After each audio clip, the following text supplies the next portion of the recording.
Hi everyone, welcome to the webinar. My name is Joanne from RFD Europe team, and our presenter today is my colleague Elias Ortiz, also based in the Aberdeen office with myself. Elias joined us in October as senior geophysicist, and he's been supporting and promoting our growing seismic domain in tNavigator. So in today's webinar, he will give you an overview of the tools available in our geophysics workspace. There'll be some time for Q&A after the session, so you can type any questions in the chat box. All the attendees will be muted, so it's just written questions. And we are recording the session and we'll upload that to our YouTube page after. And of course, if you've got any further questions or you want any more demos or trial licenses, then you can get in touch with us after and we'll be happy to help you. So for now, I'll pass over to Elias and enjoy the webinar. Thanks a lot, Joanne. So welcome everyone. I'm very excited to do my first webinar with RFD. Like Joanne said, I joined the company a few months ago, but it's been already some great time, and I'm so excited to do this webinar for everyone here today. So let's start. So we recently have implemented Seismic in tNavigator, and the title of this webinar is Interpreting Seismic in tNavigator. And I decided to focus on horizon interpretation, especially the auto-tracking tools that we have in tNavigator. Auto-tracking parameters are also a bit complicated to use sometimes. Some people think or see them as black magic, but no, I'm gonna show you step by step what's available in tNavigator and the best way to use it. So we'll start with just manual interpretation. We'll jump to guided auto-tracking, then seeded 2D, seeded 3D auto-tracking, and I'm gonna go into detail into some auto-tracking parameters, which are key to have better results. So let's start with this way. So just a brief introduction. So as we all know, seismic horizons are key to understand the subsurface structures, and they help a lot and guide the analysis from geological interpretation to reservoir modeling. Also, we're quite lucky in tNavigator to close the loop from seismic to simulation, provide a seamless workflow within a single platform. Here on the right-hand side, a little advertisement. We can do stratal slicing in tNavigator quite easily. You can ask us about this workflow after this webinar as well. So let's start. Manual interpretation. So when do we use manual interpretation? This is best for areas with low quality data or very complex geology. You have full control on what's being interpreted and where the horizons are placed. Also, a linear interpolation takes place between two picked points. Also, one of the things that I like a lot about tNavigator supports the free hand drawing and feature snapping. I'll show this in a video just now. So let's take a look. Here I have some seismic, and I'm gonna change some parameters here, just parent point, and I'm drawing freehand. And as we can see, it just goes all over the place. It doesn't snap to a signal feature. However, when I hold control when interpreting my seismic, the software will snap the horizon to the feature, in this case a trough. It's very useful for your manual interpretation, so I really advise you to use this feature every single time that you're using manual interpretation. Here on the left-hand side, I'm just changing some parameters, and I'm gonna go into details in a few moments, but yeah, this is the manual interpretation. Here we can see that the correlation coefficient or the correlation window do have an impact when you're doing the control snapping. So just keep that in mind. So manual interpretation in tNavigator. Now, guided auto tracking. This is an excellent tool when you have consistent lateral continuity for your reflectors, and basically you just select 2 points and the software will auto track and find the optimal path to the desired signal feature. It's very good when you have well-defined reflectors and they're offset by faults, like in this case that we have here on the right-hand side. I'm gonna show you as well that you have, or you can fine-tune the tracking parameters to get optimal results. And we do have a hotkey for this feature, which is 3. So let's take a look. So here we're focusing on the deeper area where the reflectors are not as bright as the shallow ones, and we have a highly faulted environment. And let's take a look. Okay, let's see. So we decided, and we're looking on this trough around 3000 milliseconds, and we see that the fault parameters are not, oops, I'm sorry. Let's start again. So I'll go into the deep area of this seismic section, around 3 seconds two-way travel time. If I use default parameters, it's not going to work. So why is that? Maybe the correlation window is too small, the correlation coefficient is too strict, I don't know. However, if I change some of the parameters, let's make the correlation window a bit larger. We have a dipping reflector here. You'll see that the horizon is snapped perfectly to the trough, and we just can continue. Click 1, click 2, and then the software will do the auto tracking for you. Even if you have dipping horizon like here, it's going to work quite well. So this is a very powerful tool, guided auto tracking. Now let's go to CD2D auto tracking. Similar as guided auto tracking, you can interpret the horizon with a single click.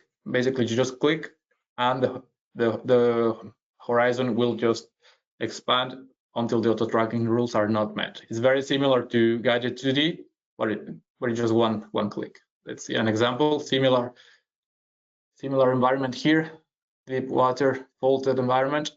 You see just one click, and it will interpret. Here we can quickly switch between interpretation methods with the hotkeys just to complement all the methods. So let's see, one click, and with the parameters I had set, it's working quite okay. And we see that the horizon is offset by faults, and it's working quite good, to be honest. So, and it's very fast as well. So it's an excellent method, and it will help you to save time. There you go. Here I had maybe my correlation coefficient was too low. I think I have to make it stricter, and also will reduce the correlation window. And now it's not going to jump to that amplitude anomaly that we saw before. So just remember to play with your auto tracking parameters here. So this is CD2D auto tracking for you guys. Okay. Now 3D auto tracking. This is fast and accurate to also interpret horizons. It's very flexible, and you can accommodate various target horizons. And let's take a video as well. We can also have a set of parameters to tune to have better results, and I'm going to show you that in a few moments. So let's see.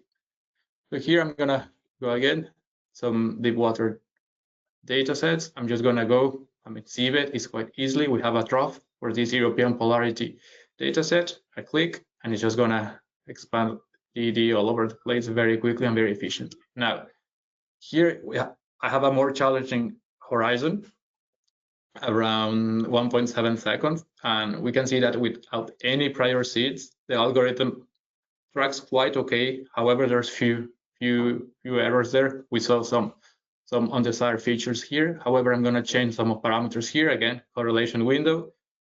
I'm going to change also the correlation coefficient to make a bit stricter, and maximum vertical shift.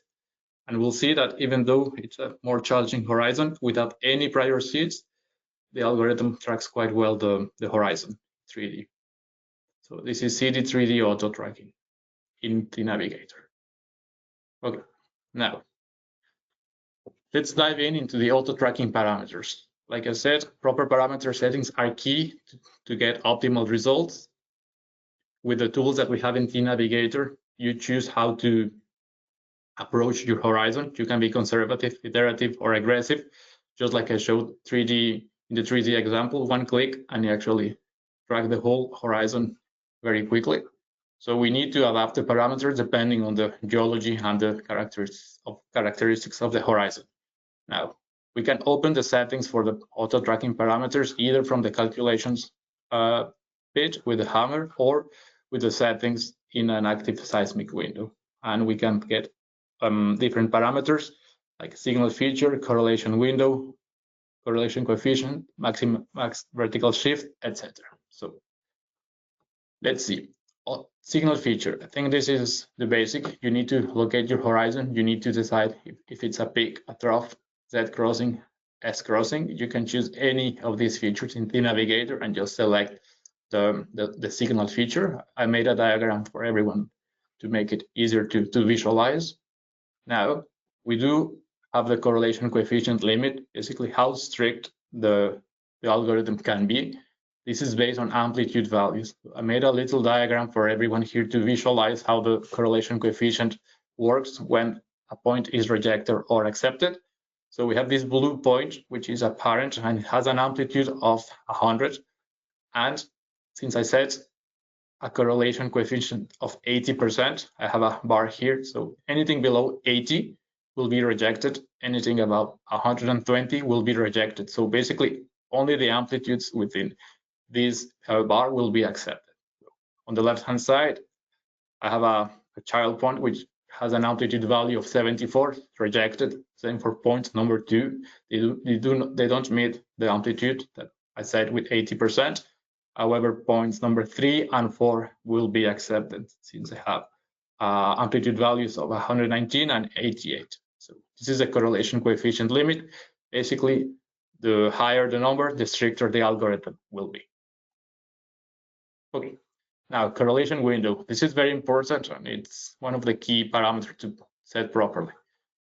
What is it? So it's the length of the seismic signal that the algorithm will cross-correlate between two traces, a parent trace and a child trace. I made a diagram here to visualize how the cross-correlation works and how the correlation window is set in tNavigator. So let's suppose this is my parent trace, where my source points. My source point is my horizon that I interpreted manually. And if I set a correlation window of 40 milliseconds, I'm gonna get this. So only a trace within a 40 millisecond windows will be used for the analysis. I see that the dashed area will not be used for my parent trace and my child trace. Basically, I'm just gonna be comparing these two traces to see where I have the highest correlation. How does it work? So once I set my window, we said that only this area here on the right-hand side will be used to compare the signals. I'm going to use the cross-correlation formula to see the similarity between the two traces. It looks like a very complicated formula, but it's not. I'm going to show you in the next slide how it works. Okay, how does it work? Basically, center on the horizon parent, remember my source point, the algorithm will slide the child trace against the parent trace to find the best match between these two signals. So if you have the formula here, which is a cross correlation for k equal -1, where k is the lag, basically how much do you slide the child trace against the parent trace. So I made a diagram for you guys here. The parent trace never moves, it's always centered. However, the child trace on the right-hand side will be sliding at different k or lag values too. So I'm gonna just apply the formula for this setup here, and I'm gonna just multiply and sum the values of each sample, and I'm gonna get a correlation coefficients between -1 and 1, like here. So I do get -0.56, doesn't look that great. Now I move to the next k or lag value. Basically, both signals are centered, they're not shifted, and I just multiply and sum the values. And I do get a value of 0.23, although both signals are centered and they do have a peak.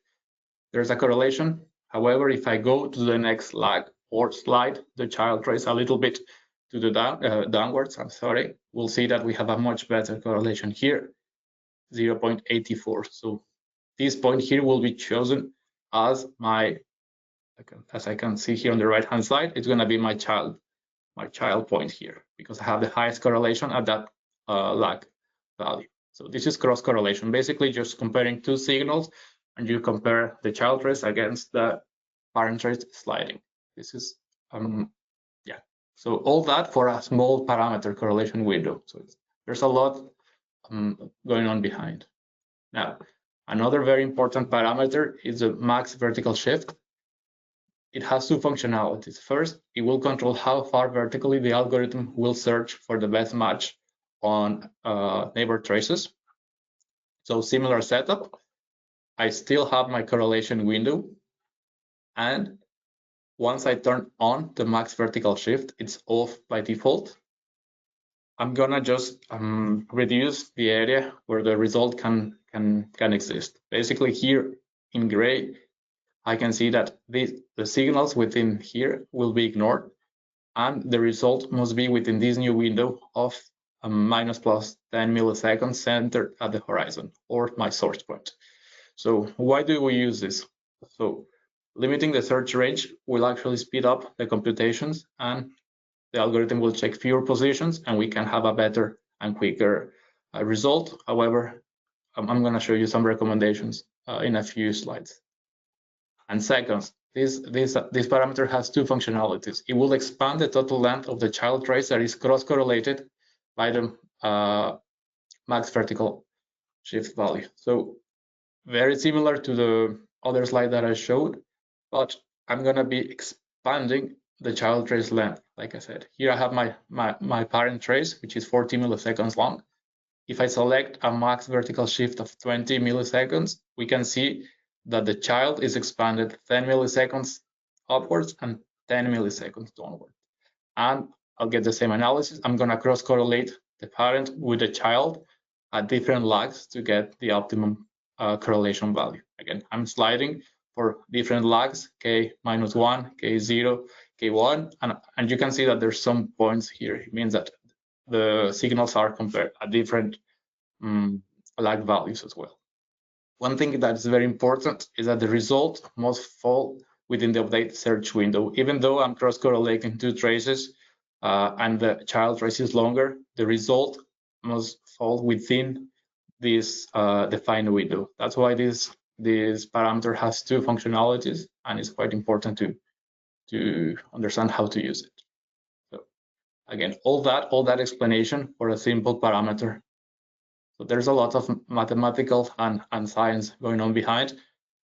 And now, it's important to know the physics or the geophysics behind the algorithm, but also when can I use or how should I use this in a geological context. I put together this small table. This is for guidance only. Again, every data set is different to see when should I use a small correlation window and a max vertical shift or MVS value, medium, large.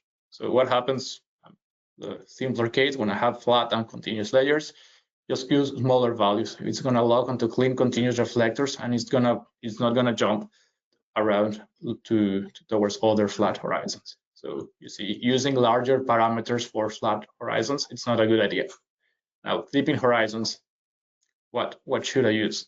If I go and use smaller windows for both correlation windows and MVS, I could lose the continuity on steeper dips, and it's not going to expand. It's better to be maybe ideal, medium, or even large. It really depends on the dataset, but avoid smaller windows when you're using this for dipping horizons.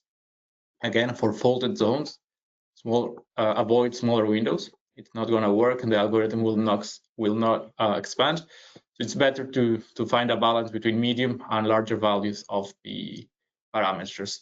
And then noisy data, it's better to have a smaller windows.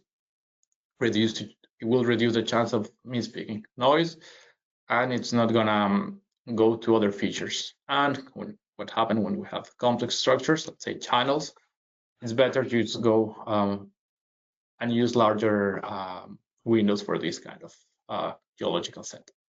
Again, this is for guidance only. And yeah, this is a summary of the things that we went through today. Just a quick introduction of the capabilities that tNavigator has in their Seismic module.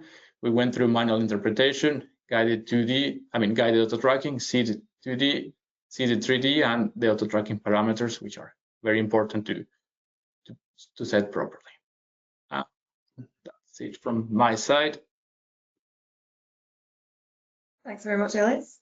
We'll just see if there's any questions coming in. As we said at the start, you can type those into the chat box. So yeah, please ask away and quiz Elias on his presentation.